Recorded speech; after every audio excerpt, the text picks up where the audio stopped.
Hello, everybody. My name is Max, and welcome to our B2 First, the speaking course. Congratulations, you made it. You joined this course, and in this course, you're going to see a lot of languages, questions, whatever you need to pass this test, you're going to see it in this course. And this is going to be the most complete course you've ever been to and joined to.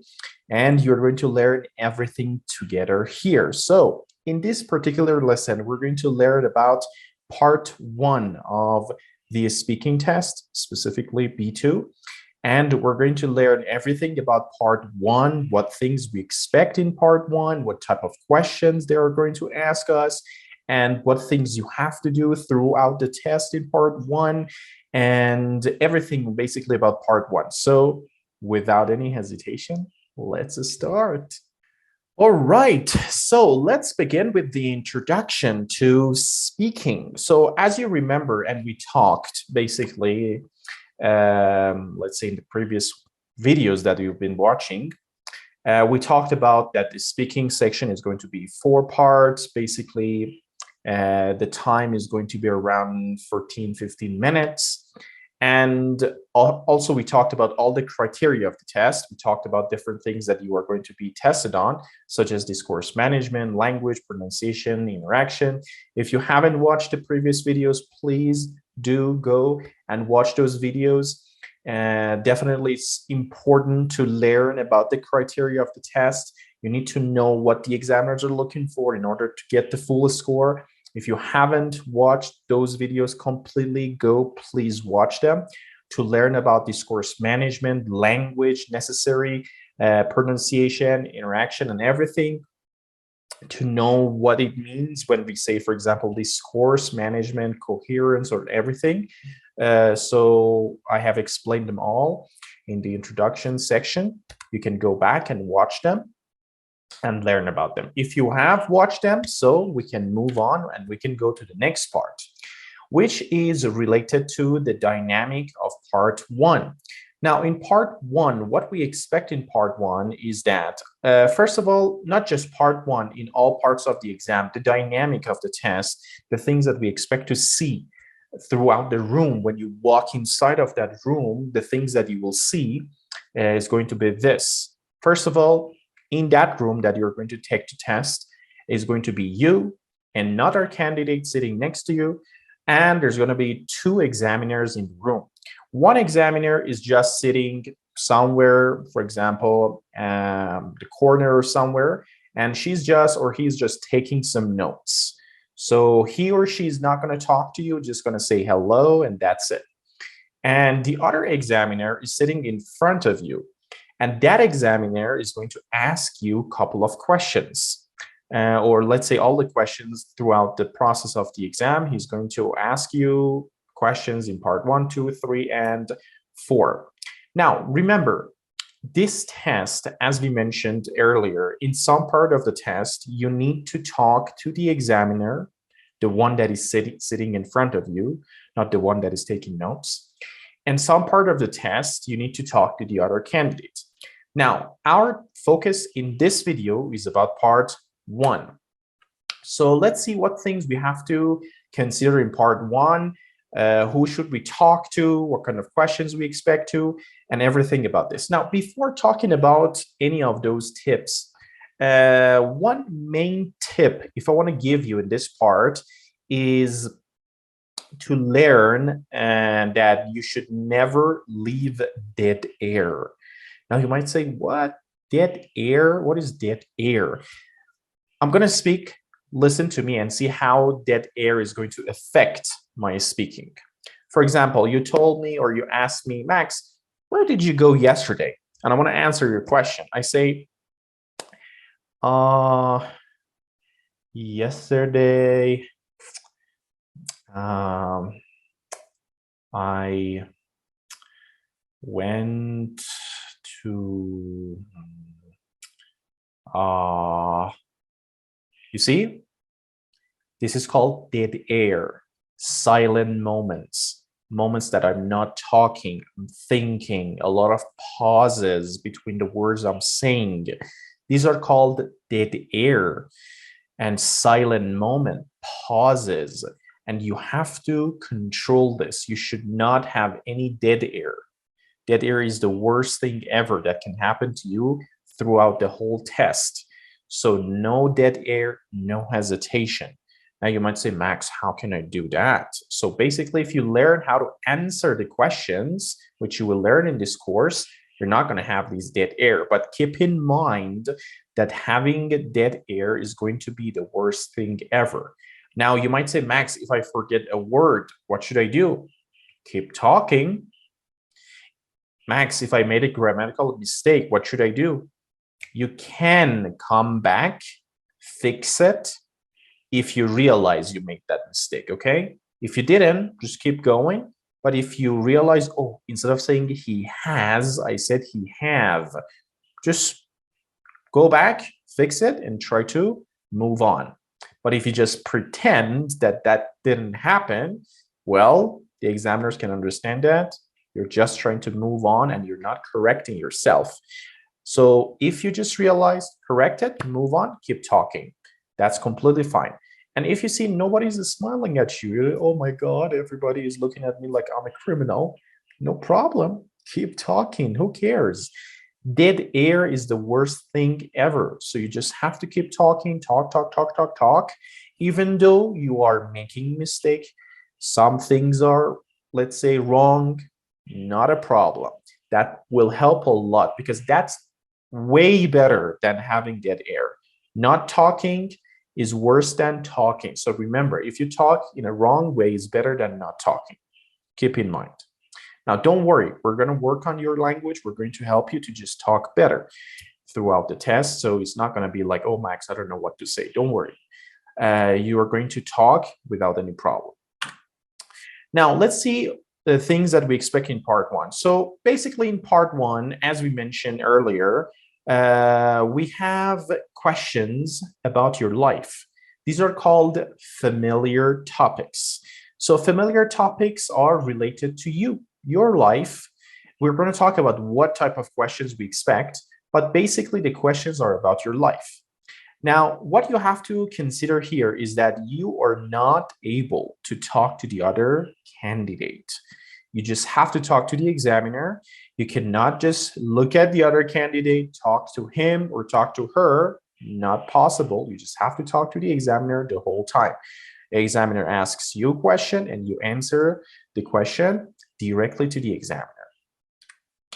Now, Max, how can I practice part one? What should I do in part one? How can I practice? Well, basically, if you know the type of questions that we expect to have in part one, it's not difficult to practice them. It's very easy to practice them. If you have a list of questions and if you know what kind of languages you need to use in those questions, practicing and preparing yourself for part one becomes easy. Really easy. You expect all different types of questions. You've practiced them before and you know what to say. And when the examiner asks you, you just answer the question without any problem. But remember, one really important thing is that you cannot memorize the answers. You cannot have a prepared speech for a question. So if they ask you, where are you from? And you have a prepared answer, and you say it like a robot, definitely you're going to lose point. So the answers that you're saying should look natural, should look like, okay, this person is just creating the answer right now. He's not just, let's say, memorizing all these answers. So memorization, this part is not good for this part. You just have to forget about that. It's off the chart. You cannot do that. But as I mentioned, we will give you a list of questions for this part. We will practice on multiple questions. Next video, we have 2 more videos after this, which we're going to work on lots of real test example, and we're going to work on how to answer them. We're going to work on the languages you can use in each question. Specifically for each topic, I just put many languages for you so that you know if it's about holiday, this is how you should answer. If it's about English, this is how you should answer. So we have a lot of examples in the next video, and with those languages, you can answer the questions easily. But remember, no memorization. Now, we said that we can expect the questions. So what kind of questions do we expect?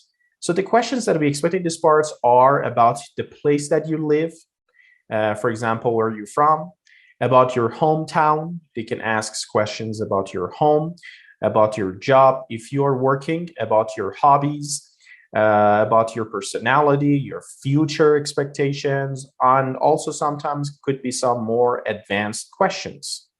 Now, maybe you say, what are these advanced questions? We will take a look at some examples later on. Now, so as you can see, these questions are all familiar topics. You know something about them. Even though you haven't practiced any of these things in the past, if I ask you about your home, your job, your hobbies, you can say something to me, right? Without even preparing. Now, if you know the topics and you know what to do, preparing this, it's not going to be that difficult, honestly. If you know the type of questions that you expect like this, practicing them is not something difficult. It's just walk in the park. So you should know about your hometown. If you don't know anything about your hometowns, try to research about it.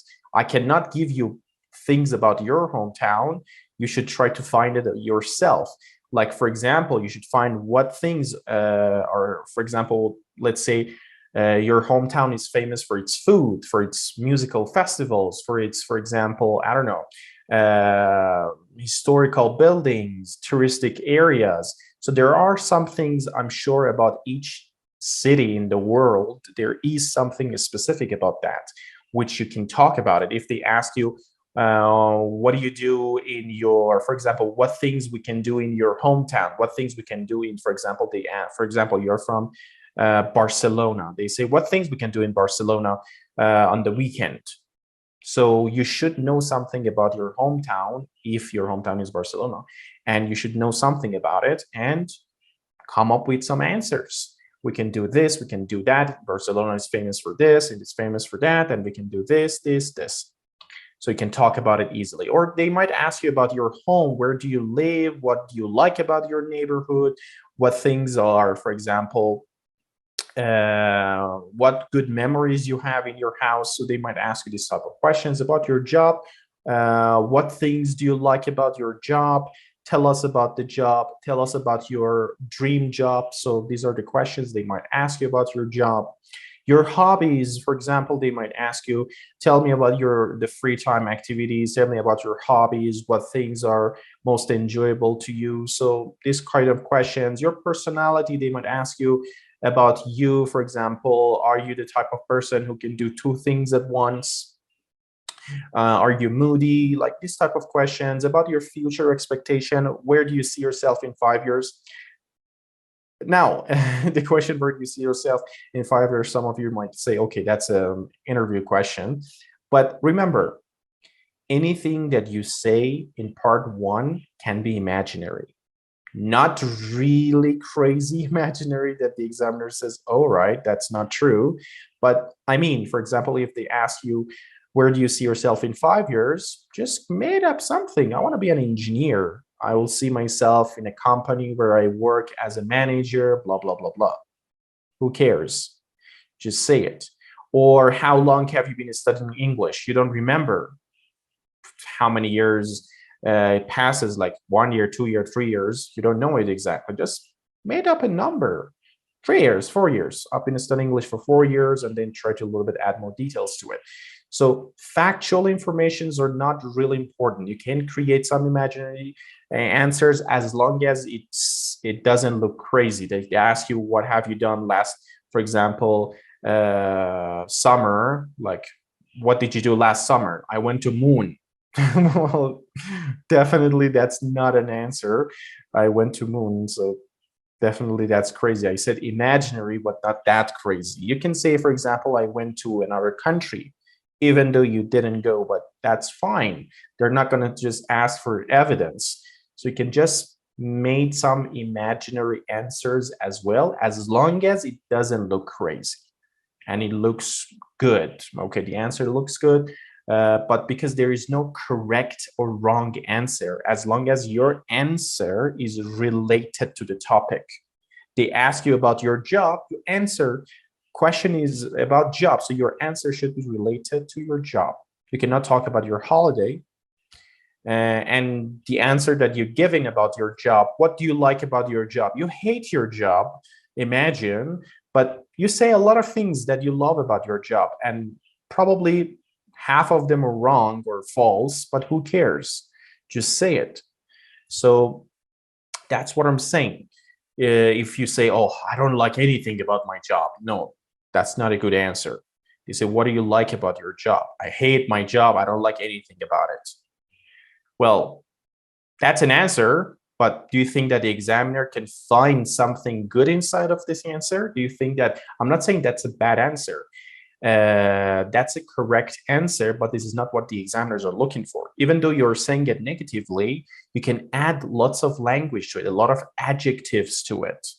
That's what I'm saying. Try to have some kind of a flow to it. Remember, we talked about language, pronunciation, discourse management, organization, all the things that we talked about. So this is what matters here. You should create some kind of things and just move forward. For example, starting with, well, I started working as an accountant like 2 years ago in a company. Well, there are not many things that I like about this job, except the flexibility that I have in this job. But the other things inside this company makes me pretty uncomfortable. You see, this is a negative answer I'm saying, right?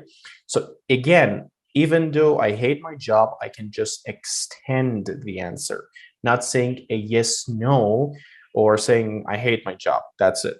Well, no, that's not a good answer. You should try to, even if it's, you want to say that reality that you don't like your job, try to create an answer. Even you can just exaggerate sometimes, but that's fine. So this is one thing. Now, here are some sample questions that we might see. Like they might ask you, where are you from? Do you have a job or are you still a student? How long have you been studying English? What do you enjoy doing in your free time? What are your plans for the holiday? Now you say, Max, what about the answers? As I mentioned, next video and the other video after that, we're going to work on first languages, then sample answers for all these questions. Here, we're just taking a look at type of questions that we expect. Or other type of questions like, what would your ideal job be? Are you the kind of person who can do 2 things at once? How useful are social networking sites for you? Do you like to give yourself targets or goals? So these are type of questions that we expect to have in part 1. Of course, these are not the only questions. We've got tons of more examples for you. Next video, we have like, let's say, there is a lesson here that if you checked, I'm not sure exactly what is it called. Let me check it. It should be called sample questions. I think, if I'm not wrong, there should be a lesson here, sample questions, which I put a lot of examples for you there, a lot of questions, maybe more than, I don't know, 50, 60 questions there, which you can go there and you can see a lot of sample questions there, and you can start practicing with the languages that you're going to learn in the next video. And you can check those lessons, and then you can start practicing those questions. Now, as I mentioned, try to, if you are the listener, if you are trying to, for example, listen, the other candidate is answering the questions, try to maintain a good body language in this part. What I mean by that is that try to always show your hands, don't hide them, trying to show the like when you're talking, try to show your hands like this.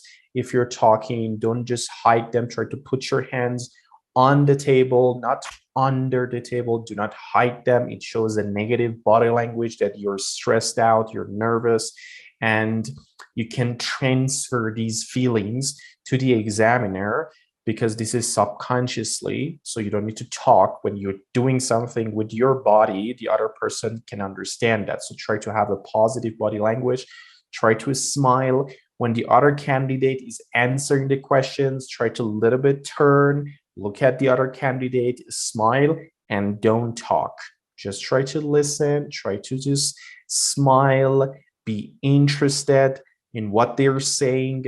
You cannot talk, you cannot interrupt them, you cannot just ask questions when the other candidate is answering, but try to smile. What I'm saying is, and try to be positive, because if you're positive, if you're showing a very good body language, definitely is going to affect your global achievement score. As we talked about, the global achievement score is awarded by the interlocutor, the person that is sitting in front of you and asking you questions, because that person is also absorbing your behavior, how you're handling the situation of this speaking. So if you have a positive and confident, let's say, body language, and you show that you are not scared throughout the test, you're confident, that definitely is going to affect your score, and the other candidate will also feel more warmly towards you, and definitely you're going to have some kind of friendly conversation. But definitely examiners are always friendly, all of them, so they're trained to be friendly with you. But if you're not acting friendly, so they might have some kind of a shield. So try to act very friendly, warm, and definitely they will do the same thing towards you as well.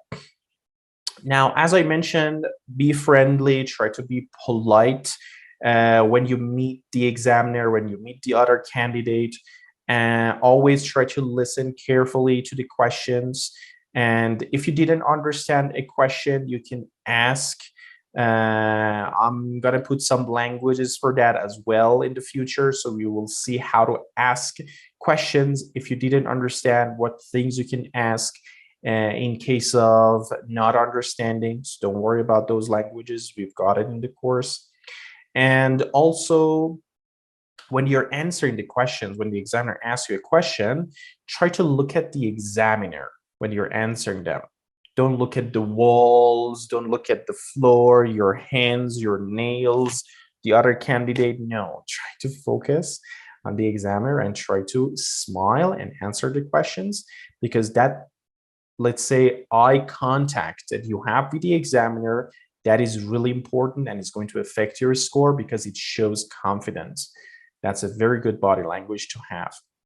And do not answer the questions with yes or no. Just saying yes or no is not enough. If they ask you, do you like your hometown? Yes, I do. That's not the answer. You should try to come up with more answers. Now, what I can do, you might ask. So the things that you can do in this part is, first of all, whenever you don't know what to say, try to come up with reasons, come up with explanations, come up with examples. We always have these three. One of it, we always have it in our mind with everything. Like, what do you like about your hometown?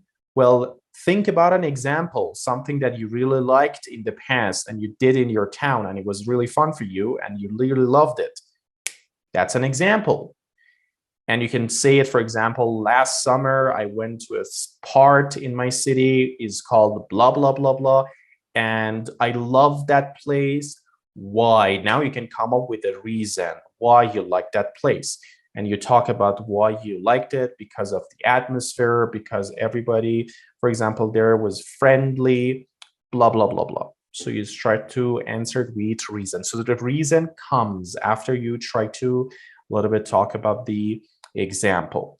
And remember that using a wide range of grammatical structures and vocabulary is necessary in this part. I'm not saying in each answer you should come up with 10,000 new vocabulary. No, just maybe one word in each question would be enough for the rest of the test. So one good advanced word in each question would be enough, because there's going to be multiple questions, and in each question, if you can come up with one or two, you can show to the examiners that you have a wide range of vocabulary. But no, I'm not saying like showing 10, 12 words in each sentence. No, but definitely using at least one would be helpful. If you can come up with more, just do it. Remember, using constant grammatical structure is fantastic. Try to come up with present perfect, come up with past perfect, come up with conditionals.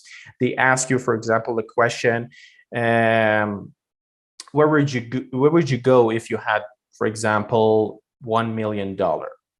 For example, if they ask you something like this, you can say, for example, I would go to Canada. So that's a good answer, but you can come up with a conditional. You say, well, if I had this opportunity, I would definitely travel to Canada. You see, I just used the conditional to answer the question, which is the second conditional. But again, vocabulary also is helpful. Try to use some related vocabulary to the topic. Whatever the topic is, try to come up with those vocabulary. We will take a look at a lot of examples in the future as well. So I talked about giving reasons, explanations, or examples whenever you are not having enough, let's say, words in your mind, you don't know what to say, you can come up with these things. We talked about if you don't know anything about those details, like factual details, you can just come up with some imaginary situations. So we said it's not a job interview, so you don't need to just think, okay, I have to be 100% accurate about the dates. No, that's not important. You can just come up with something and you can say it, as long as it doesn't sound crazy. They said, how long have you been studying English? You're 20 years old and you say 30 years. Well, they say you're 20. How can you study 30 years? So that's what I'm saying. And also try to listen carefully to the examiner, because throughout the test, you're going to talk to them, other candidate as well. When they're talking, try to listen carefully, try to get used to their voices. Why? Because you can understand them better. When they ask you a question, you can somehow get their question in a better way, or the other candidate. Probably other candidate is not from the same country as you're taking, if you're taking it in another country, but probably that person might have different accents, so it might be a little bit difficult at first, and that's why you should listen to them very good so that you can understand them throughout the test. And as I mentioned, part one aims at, let's say, familiar topics. And those familiar topics, as we mentioned, is about you. So it's encouraging, and they're trying to encourage you to speak more and try to break the ice and try to talk more in this part. Now, we're going to take a look at a video together, which is a real test.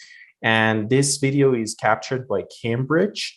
So it's a real test, and we're going to take a look at this together, and we're going to analyze how they're performing this test. Of course, we haven't talked about the languages, how to answer the questions, but basically we talked about the test. So you know right now what we expect in the test. And as you can see, this is the dynamic. Like you see, there's a woman sitting back there. This woman here, she's the assessor. She's taking some notes. She's writing notes. So she's just taking notes, and she's not talking. And this woman here, which is wearing a red blouse or something, and she's the one that is asking questions. And basically your job is to talk to this person all the time. All right, now let's watch this video together. And at the end, we're going to take a look at all the aspects of this together. Good afternoon. My name is Jenny Cook, and this is my colleague Jenny Tennant. And your name, sir? My name is Florine. And my name is Maria. Can I have your mark sheets, please? Yes, of course. Here you go. Thank you. Where are you from, Florine? I'm from Holland, from the Netherlands. And you, Me, Maria? I'm from Argentina. Well, first we'd like to know something about you. Florine, tell us about a film you really like. I really like the movie Titanic. I actually have seen it last night. And I like it because it's the story actually happened. And I like the love relationship between the two main characters. Maria, are you going to do anything special this weekend? Yes, this weekend I'm going with my best friends to the cinema to see a comedy film. And Florine, how much television do you watch in a week? Actually, quite a lot. My mom doesn't always really like it. But I watch kind of different things. I watch the regular news and also just like the lazy entertainment programs. And also I watch a lot of movies. So yeah, quite a lot actually. Maria, do you ever listen to the radio? Not often, but some Sundays I switch on the radio to listen music. Thank you. All right, so as you can see, it's pretty short and it's about, let's say, 2 minutes or something, part one. And you're expected to have around 3 to 4 questions. So don't expect to have 10,000 questions in part one. You're going to have around 3, 4, 5 questions in part one, and that's going to be it. Then you're going to move to part two. Now, I think you could understand which one of these candidates was kind of performing a little bit better than the other one. And we're going to take a look at why she was doing a little bit better than the other student. Good. So let's take a look at the criteria, and we're going to take a look at Florine. Now, as you can see, she was using some languages in order to, first we're going to take a look at the language. Like she was saying some languages like present perfect in order to answer the question.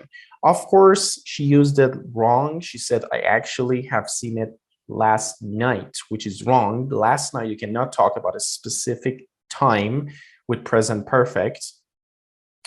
It's better to just not specify the time with present perfect. You can see I've seen it recently, I've seen it in the past, but not last night. If you want to specify it last night, you can say, I saw it last night. So that's a better language. But again, if you remember, we talked about grammar in the past, and we said that as long as communication is achieved, I can understand you, I can understand what you're saying, you're not going to lose point. So even though she is making a mistake here, she's going to get 1 score. That's what I'm saying. I always say, please use advanced grammatical structures. Try to use more advanced when you are saying this. Why? Because if I understand what you're saying, not only are you not going to lose point, but also you're going to get 1 point. So please just do use the languages and don't be scared. Range and process of vocabulary here. So Florine, as you can see, she was trying to use so many related vocabulary in this part to try to express her view or what she was trying to express in this part. For example, they were talking about Titanic, and she was trying to a little bit talk about it, use some familiar topic vocabulary, such as love relationship, I don't know, main characters, for example, which is related to each other and is related to the topic. And that's a good thing. These are appropriate vocabulary. We talked about appropriacy of vocabulary. We said that if you're using, for example, related vocabulary to the topic, you're going to get some extra points for the vocabulary section. Discourse management, as you can see, she was trying to have some kind of a flow, starting point and end point. For example, she started with, I watch kind of different things.